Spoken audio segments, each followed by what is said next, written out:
everyone. I have the great privilege of bringing to you today the name, the King of Kings and the Lord of Lords, one of my very favorite names for God. A funny story first. My mom always read the end of a book before she would continue reading the beginning of the book. And we asked her, why do you do that? And she would say, I am not going to spend time reading this book unless I know I like the ending. Well, recently I was reading through the New Testament and I finally got to Revelations, the end of the book. What a dramatic book.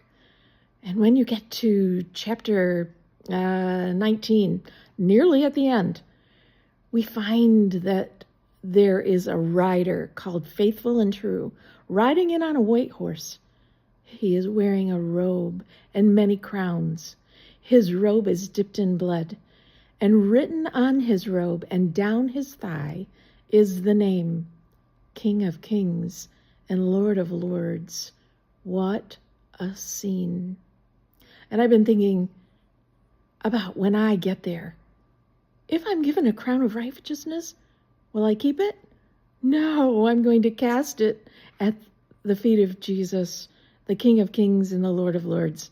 I'm going to cast that crown at the base of his throne out of great love and admiration and praise for him. I love that name, King of Kings, Lord of Lords. In fact, you know, when we have our prayer weeks, the very first night, I usually take that night to dwell on the names for God. And I have this little booklet that I always bring with me. And Marissa made this little journal. And I have a page that's all about the names for God. And if you can see at the top, it says King of Kings and Lord of Lords, the very first name, proving I really love this name. And I can spend a lot of time thinking about the King of Kings and the Lord of Lords. And I think about if he is the King of Kings and the Lord of Lords, which I believe he is, what does that mean for me? And I always land on the word hope. It's my favorite word. You know, even in the middle of loss and despair and disease, and dread and fear, in the end, when I think about him being the King of Kings and the Lord of Lords, I find hope. And I remember that verse that says, weeping may go on and stay for the night, but in the morning there is joy. There's joy in the morning. He will make all things new.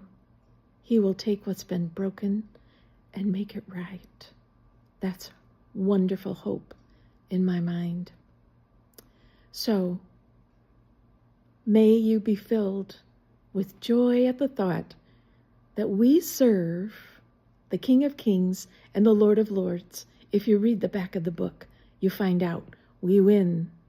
We are serving the King of Kings and the Lord of Lords. May you be blessed today, during this Christmas season, during the coming year, and as we serve together faithfully. May you be blessed by the King of Kings and the Lord of Lords. Amen.